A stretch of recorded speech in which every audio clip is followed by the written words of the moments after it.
Então, olá! Na aula de hoje vamos falar sobre colisões, onde agora estamos interessados no comportamento após uma partícula, um par de partículas, um conjunto N de partículas interagem entre si. Eu dei um exemplo de colisão entre duas partículas no primeiro vídeo, certo? E no último vídeo vimos a discussão sobre o centro de massa. Porém, no instante em que essas esferas, as partículas se tocam e há uma troca de força entre um e o outro, elas recebem aquilo que é conhecido como impacto. Tá? Mesma coisa de um taco, você balança o taco contra uma bola, está vindo em sua direção. No momento que ele colide com a bola, essa bola, que tinha essa quantidade de movimento, nesse momento, numa certa direção, após a colisão, a bola vai partir com uma outra quantidade de movimento. Isso, por que há uma alteração nessa quantidade de movimento? Porque há uma força externa, à bola sendo aplicada. Então, e essa força ela não é contínua. Aqui ela não existia, aqui não existia, ela só existe nesse curto intervalo de tempo. E a gente define isso aqui como sendo impulso. E vocês podem verificar o impulso, por exemplo, usando o acelerômetro do celular de vocês. Vocês podem ver, à medida que vocês dão um peteleco no celular, o impulso que ele recebe indicado no acelerômetro. Tá? Mas, então, essa variação de momento ele vai ser igual a essa força que foi aplicada, uma força média, que a gente está fazendo aqui, por intervalo de tempo. Por que força média? Porque quando você vai dar um impacto, uma colisão, então você coloca aqui força em função do tempo, ele vai ser algo assim. Ele vai ser máximo, um certo instante, depois vai sumir. Isso aqui é um curto intervalo de tempo. Tá? Um pequeno intervalo de tempo ΔT.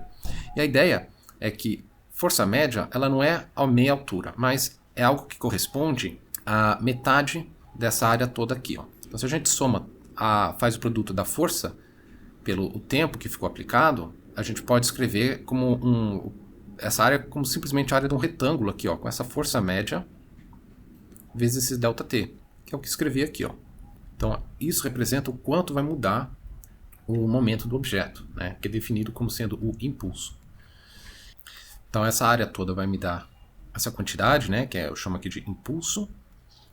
E note que esse produto aqui é um vetor. Tá? Então isso daqui, o impulso também é um vetor. Tá? Ele tem direção na variação aqui de quanto mudou o momento, ou seja, momento final menos momento inicial, e cujo módulo representa essa área. Tá? Então você pode pensar tanto na área debaixo dessa curva, que por definição ela será quem? A integral da força, que depende aqui no tempo, dt. Tá? Desse tempo aqui 0 até esse intervalo aqui dt, ΔT. E aproximamos isso daqui por simplesmente essa força média vezes esse intervalo de tempo aqui, ΔT. Tá? Então muitas vezes no problema ele vai te dar justamente essa força média e o intervalo do impacto. Aí você descobre quanto que é o impulso e, portanto, pode saber o quanto vai alterar a quantidade de movimento no objeto. Agora, focando em colisões, temos dois tipos de colisões que vocês já conhecem. Aquela que é totalmente elástica e totalmente inelástico. O que quer dizer uma colisão elástica? Que a energia cinética ela é conservada, tá? Ou seja, a variação da energia cinética no problema ela é nula. Num choque completamente inelástico, a energia cinética não é nula. Tá? Então você pode pensar dois corpos que estão em rota de colisão um contra o outro. Quando eles se colidem, se engatam um no outro, e a velocidade aqui, que se tinha uma alta velocidade, portanto, energia cinética, só lembrando, ela depende da velocidade ao quadrado. Então ela não tem valor de energia cinética negativo. Então isso aqui é uma grande quantidade positiva, essa é uma outra grande quantidade, e no final temos algo com uma velocidade muito baixa, ou seja, energia cinética baixa. Então, nesse caso inelástico, a energia cinética ela não se conserva. Tá? Então, como é que a gente relaciona essa conservação de energia cinética com a conservação de momento linear que vimos? Sabemos que o momento linear é a massa vezes o vetor velocidade. Tá? Então, podemos escrever o vetor velocidade como sendo o momento sobre a massa. E a energia cinética ela é metade da massa vezes a velocidade ao quadrado. E a velocidade ao quadrado podemos escrever como produto escalar da velocidade com ela mesma, certo? Então, se a gente faz esse produto usando a vetor velocidade em termos do momento, vamos ter que meio m, aqui vamos ter o vetor p sobre a massa, escalar vetor p sobre a massa. A massa cancela e vamos ter p ao quadrado, né? Um vetor no mesmo sentido, o ângulo entre eles é nulo, cosseno de 0 é 0, cosseno de 0 é 1, então vamos ter sobre 2m, tá? Como sendo o valor da energia cinética. Aqui é um caso específico deste, tá? Então vamos imaginar que temos uma partícula aqui no instante inicial, ela vai ter uma massa m, ela vai ter um certo momento 0, e aqui temos outro corpo de massa m, porém parado. Ela vai colidir, né, vai ter a colisão um contra o outro, e depois no estado final vamos ter um corpo partindo com certo momento m1 e partindo aqui com certo momento p2, né? Então essa partícula aqui ela está parada, ela foi o alvo, essa colidiu contra o alvo, então esse aqui é o momento da colisão, e esse aqui é o momento final onde cada um disparou para um lado, tá? Então para esse caso onde a energia cinética se conserva, temos que a energia cinética inicial, que é somente esta, tem que ser igual à energia cinética final, que envolve duas energias cinéticas aqui, tá? Os dois corpos que estão em movimento. A energia cinética inicial, podemos escrever ela aqui em termos do momento, será quem?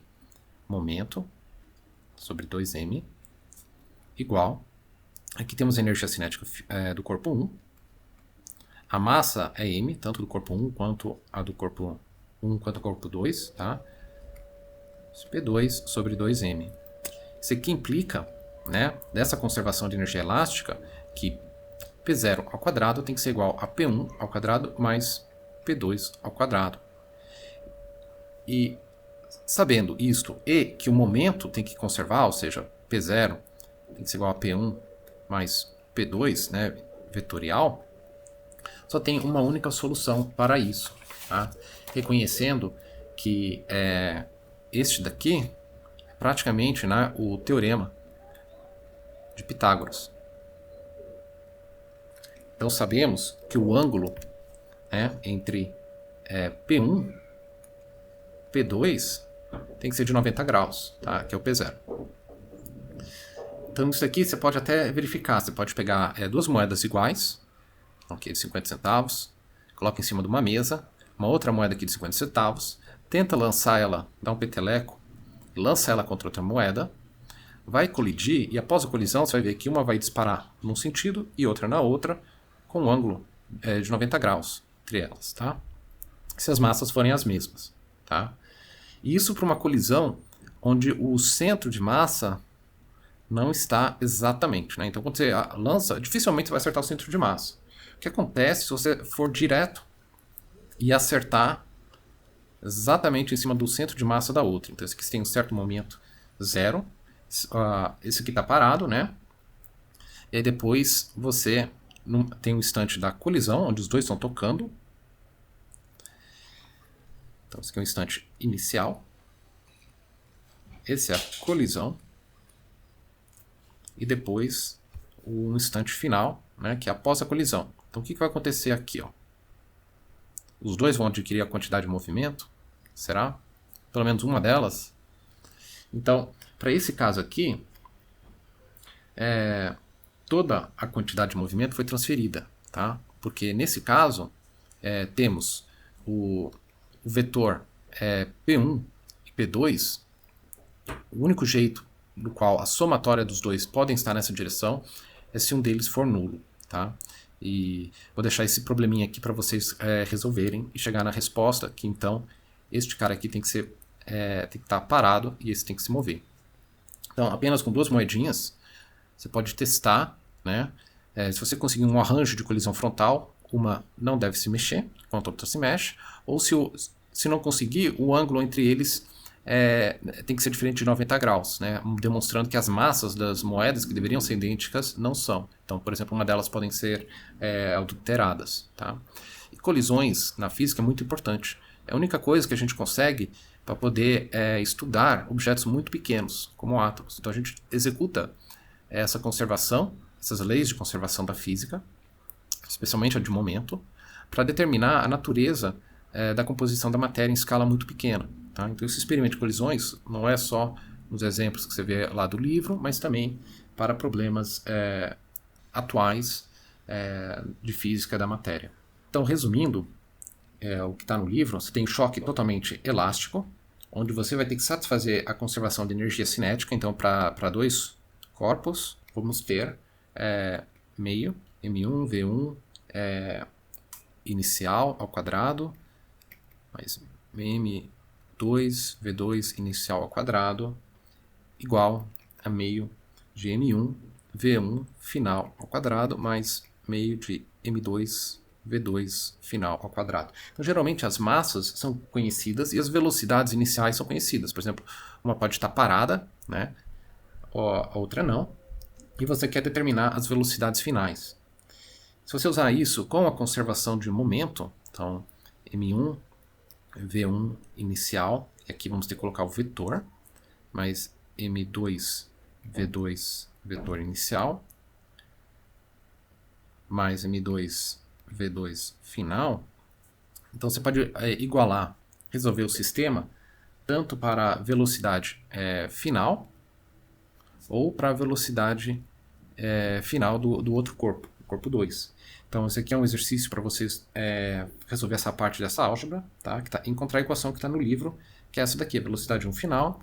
Ela será então M1 menos M2, M1 mais M2, velocidade 1 inicial, mais 2 vezes M2, M1 mais M2, velocidade 2 inicial, ou se você quer saber a velocidade do corpo 2, será M2, é só trocar M1 por M2, tá?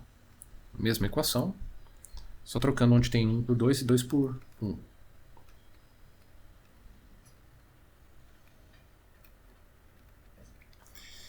Então, isso para colisão elástica.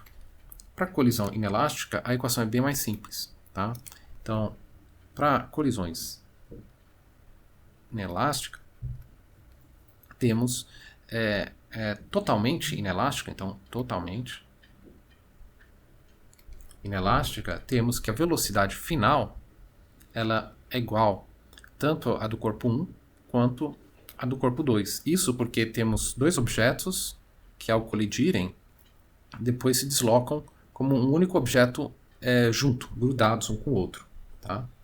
Então, nesse caso, a componente aqui da energia cinética, ela seria quem? Meio M1 V1 inicial ao quadrado, mais meio M2 V2 inicial ao quadrado, igual a meio, e aqui vai ter M1 mais M2 vezes uma única velocidade final, tá, ao quadrado. E a conservação de momento também, vamos ter a seguinte equação, M1 V1, estou colocando inicial aqui em subscrito, mais M2 V2 inicial, igual M1 mais M2 velocidade final.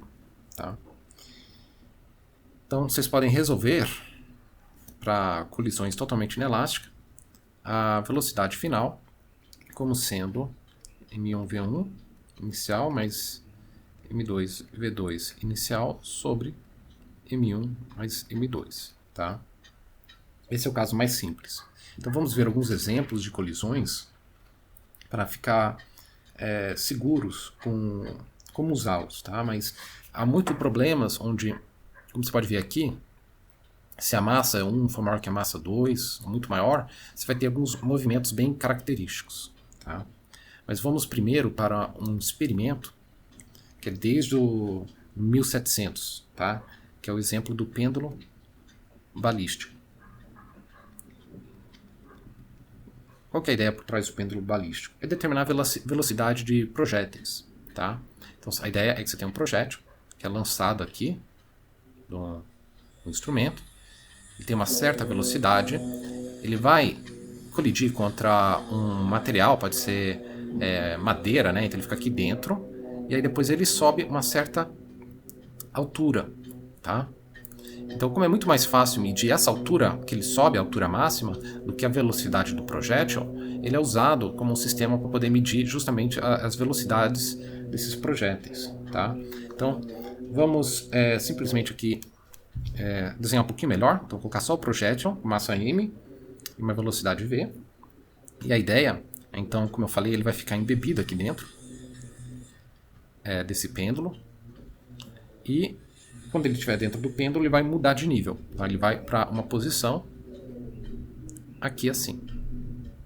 Se você disser que eu sei resolver esse problema, é só fazer a energia mecânica inicial igual a energia mecânica final, não está correto. Tá? Por quê? Primeiro vamos calcular e ver qual é o resultado da conservação de energia mecânica para esse problema. Então, a condição inicial é a condição onde temos apenas a bala.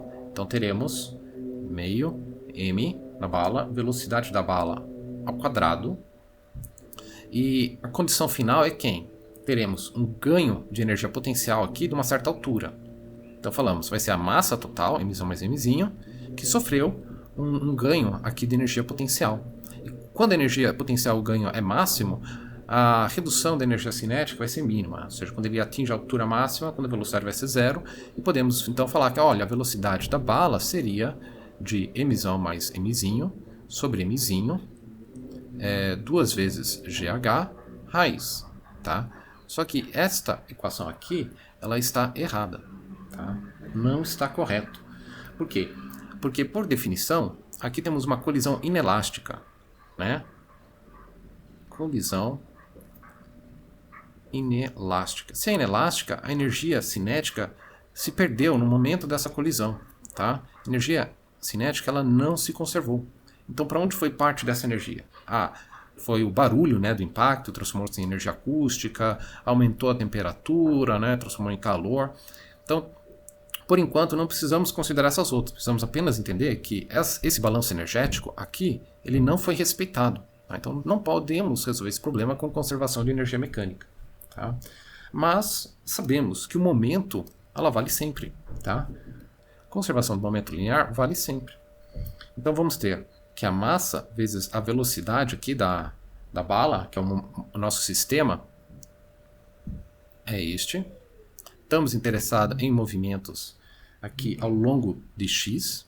Não estamos interessados na componente y, que tem a força peso atuando, né? Aqui temos a tensão no fio também. Então, estamos interessados apenas na direção x. E o nosso sistema é a bala com o pêndulo. Então, no momento inicial, temos simplesmente a massa vezes a velocidade da bala. Isso daqui tem que ser igual ao momento final, que é quando a bala colidiu inelasticamente com o bloco. Então vamos ter a massa do bloco mais a massa da bala vezes essa velocidade que eu vou colocar aqui como um Vzão. Tá? Vzinho, massa da bala, Vzão, a velocidade do conjunto. Isso aqui logo após a colisão. Tá? Então agora podemos aplicar a energia, ou seja, desse estado inicial aqui até o estado inicial final, onde o pêndulo sofre uma certa altura. Tá? Então aqui sim podemos aplicar a conservação da energia mecânica. Então vamos aplicar a energia mecânica para esse sistema, após essa colisão inelástica. Então após a colisão inelástica, vamos ter que esse conjunto tem uma certa velocidade, certo? Que velocidade é esta? Vamos ter mzinho, mzão mais mzinho, vezes a velocidade desse conjunto, que é vzão ao quadrado, tem que ser igual a mzão mais mzinho, vezes aceleração gravitacional vezes h. Tá? Podemos cancelar esse termo das duas massas e dizer que a velocidade vzão vai ser igual a raiz de 2gh. Tá? Porém, sabemos que a velocidade da bala está relacionada à velocidade do conjunto inicial aqui do pêndulo. Então temos que a velocidade da bala vai ser igual a mzão mais mzinho sobre mzinho vezes vzão, que é isso daqui, ó, raiz de 2gh.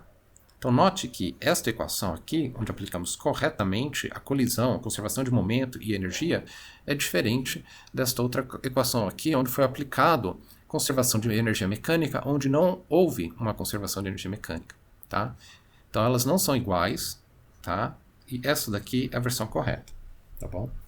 Então, de colisões, eu vou deixar por aqui, tem vários exercícios resolvidos no livro-texto, que são bem instrutivos, e seria bom dar uma olhada neles, tá bom? Até mais.